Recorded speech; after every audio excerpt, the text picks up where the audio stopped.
Okay, welcome to vlog number 5. So welcome to the video this week, and it's going to be short and sweet and very detailed. It's very important. I definitely want to chat about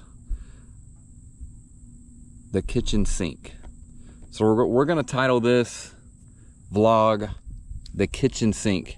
And the reason why I say that is, if you picture a kitchen sink, I feel like you should be able to fit all of your transition needs and equipment for any kind of race, sprint, half Ironman, or an Ironman. And I was also thinking, I had to swim tonight. I did 2,400 meters in, I think it was like an hour, 59 minutes, because we got kicked out because of lightning. And as you can see, it's the calm before the storm. I definitely want to get back on here before finishing this vlog, because in a few days we're going to have a category 4 hurricane, Idalia. So definitely want to get on here in the heat of the moment while everything's going on and add to this vlog. But no, as I was thinking, I got off track a little bit. When I was swimming, you should be able to show up to any race and everything fit in a 5-gallon bucket. And the reason I say that, I've seen some of the newbies, if you will, show up with a 5-gallon bucket, and I'm gonna be honest with you, it is brilliant. And the reason why I say it's brilliant is because you unload all your gear and you flip the bucket over and you got a seat. So all the other triathletes are kind of struggling, you know, jumping on one leg and just trying to do this and do that, or like me, I sit on my towel. I don't really need a bucket per se, but no, it's brilliant. So what I want to do is I want to break down everything that you could fit into a kitchen sink. So the ongoing joke is, bring everything to the race except for the kitchen sink. So basically, the way I understand that is everything that could fit in your typical kitchen sink should be all you bring, and don't bring anything else. Or like I said, the other analogy is a 5-gallon bucket, which is great. All right, so we'll start with the swim. Hey, it's first on the list. It's the first item you conquer, and this is everything that I have on the swim. I have added one piece of equipment. I talked about it in a earlier vlog, but we'll just check the boxes. So, swim cap. They're gonna have a swim cap for you at the race with your number on it. So a lot of people don't use a swim cap. I encourage you to use a swim cap. A swim cap is very important. It identifies you. I don't know that if it's any kind of what's the word I'm looking for? Any kind of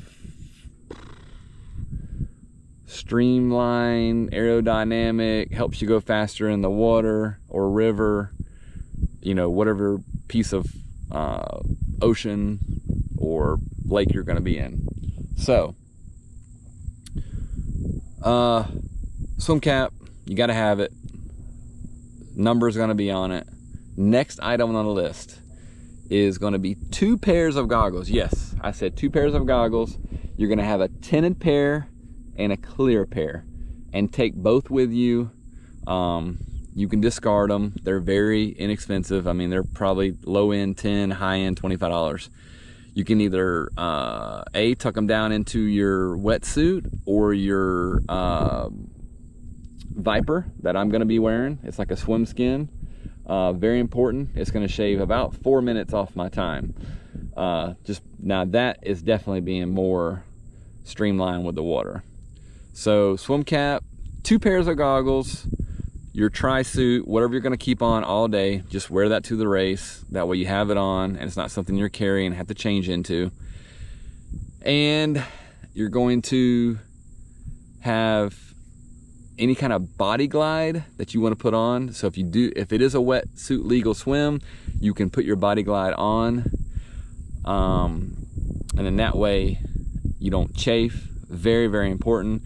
I've used Vaseline, Body Glide, deodorant. Just get what you can get your hands on. Very important. So swim is going to be 2 pairs of goggles, swim cap with your number on it, tri-suit already on, and your Viper swim skin will also be necessary. Okay, so moving on. The bike, which is the next part of any triathlon. So your bike gear, very easy. We'll start with the top of the body and work our way down. So tri-suit's already on, that's a given, don't worry about that. Most tri-suits do have chamois in the buttocks. So when you sit down on a bike for 6 to 7 hours at a time, you will be somewhat comfortable. Okay, so the top of the head, work our way down like I said. Helmet, it's got to be on, it's got to be clipped before you leave the transition area and get to the bike mount line. Same thing coming in, it's got to be clipped until you get in the transition area. The transition area is a safe place for an unclipped helmet. I guess they feel like nothing's gonna happen. I feel the same way. Fall off your bike walking, you know, you could get bumps and bruises. Nothing too big as if you're going 30 to 40 miles an hour down a mountain. Moving to the eyes. Sunglasses are a must. A dim day like today or a sunny day, sunglasses are a must. It will keep the wind, the bugs, and any kind of debris from the roadway out of your eyes. Moving down to the hands. Gloves. Put your gloves in a safe place. I usually put them on the bike, that way I can grab them once I get situated. Let's see. We got the body covered, so we're gonna move down to your feet. Socks, if you have time. It's not a big thing. I've been riding hundreds and hundreds of miles without socks, and I'm fine. So if you wanna skip the socks for time in your transition area, I understand. You won't regret it, you won't get a blister, because your feet are kind of staying in the same area. You are doing the motion of pedaling a bike, but your feet aren't moving per se. Like if you were running, they would move up and down in your shoes. All right, so start at the top of the body. Helmet, sunglasses, gloves, and socks are optional. And your shoes, bike shoes, some carbon fiber for a weight, scenario, that clip in. Make sure your bolts are tight on your bike, and make sure your bolts are tight on your clip-ins, because there's so many times I've seen riders on the side of the road with their feet up in the air and they're missing a bolt for the cleat. Trust me, it is a pain. I will tell you, I lost 2 of them, or even had a broken cleat. I can't quite remember, but I was 60 miles from home and I had to hold my foot into the pedal clipped in. It never would like all the way clip in. It was kind of like halfway kind of clipped in, and it was terrible. I was like 10 plus miles an hour. It was not great. So recommend to check those bolts on your cleats. Moving on, obviously don't forget your bike. That's most important. It is the bike part. So the run. So when you get off your bike, now I'm gonna throw this in there. A lot of people that are new to the triathlon scene, a sprint, you rack your bike. A half Ironman, you rack your bike. A Ironman, you have a valet service. They grab your bike from you so kindly and generously. They grab your bike and rack it. And you proceed to grab your bike to run bag or run bag. So once you grab your run bag, you're gonna throw your helmet in there, throw your bike shoes on if you did not leave them with your bike. Now, I will definitely next vlog, next week, I will talk about the transition in the bags. That's a whole nother 10 to 15 minute video. And those details are very important. So I will lay out the land for you on that, because that would definitely help you with the transition part of it. And there's a couple of things I'll talk about, and I'm going to go into it too briefly now, but I will get back to you on that. So definitely, once you get your bag, bike shoes in the bag, and then helmet in the bag, gloves in the bag, or if you don't already have them on the bike, and then you will ever so kindly and gently hand your bag, your transition bag, your run bag, to a volunteer, and they will throw it into a container, and your family will come get that bag and your bike.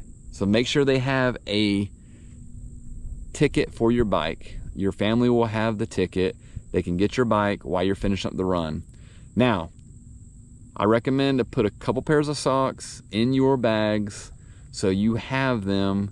So if you want to change out of them, or if you just don't use them, it's better to have extra socks than no socks at all. So I recommend to put one in with the bike shoes and one in with the run shoes. Then that way, if you do not decide to use them at the bike, you can't rewind, you can't go back. So I'm going to say, please put shoes in your run bag. Then that way you can grab your tennis shoes out of there. And always remember to wear a cap. A cap is going to be very, very important. And when wearing a cap or some kind of sweatband, I think they give you a sweatband, it will keep the sweat out of your eyes, which is a must. So starting at the top, cap, sunglasses, you're going to transition, leave those on from the bike. Hat backwards I recommend, makes you more aerodynamic. And then make sure that you have nutrition. I will go into the nutrition for the bike leg every hour on the hour, and the run every 30 minutes. And please use your goos, your gummies, whatever you're going to use during your training. Do not deviate, because you will be upset and your stomach will be upset at you. Well, that is everything for the transition. Like I said, when you're getting everything to put into your 5-gallon bucket or your kitchen sink for the transition, make sure not to take anything extra, because that's stuff you got to drag to transition, and your family at the end has to drag back home or to your hotel or car, however the race is set up. So rewinding a little bit, just want to make sure I went over the run part with the cap, sunglasses, your belt with some goos in it, and your race number will be on there, or your bib number. I always have that already lined up. That way when I come into transition, I can just put it on like a pair of pants, just put my feet in there and just jump into it, you know, as quick as I can, or I'll clip it depending on the time. Yeah, so that is definitely the kitchen sink. Little is best. As little items as you can bring is best, but don't skip out on the small things like 2-3 pairs of socks. Make sure you have plenty of socks, and always have like bottles of water around in case I'm thirsty and I'm in the middle and I want to grab something. I make sure that I have it. So I'm gonna get this uploaded real quick. Like I said, I'm gonna try to get some footage of the storm coming. We'll just see what kind of time I got. This is about a 15-minute video, so we will see. I might just add some content in the beginning, or I might just throw some on the end. But it's a beautiful day. It's the calm before the storm, and it will be a little crazy in a couple of days. I do want to thank you for watching, and I will see you at the race line. Don't forget to subscribe.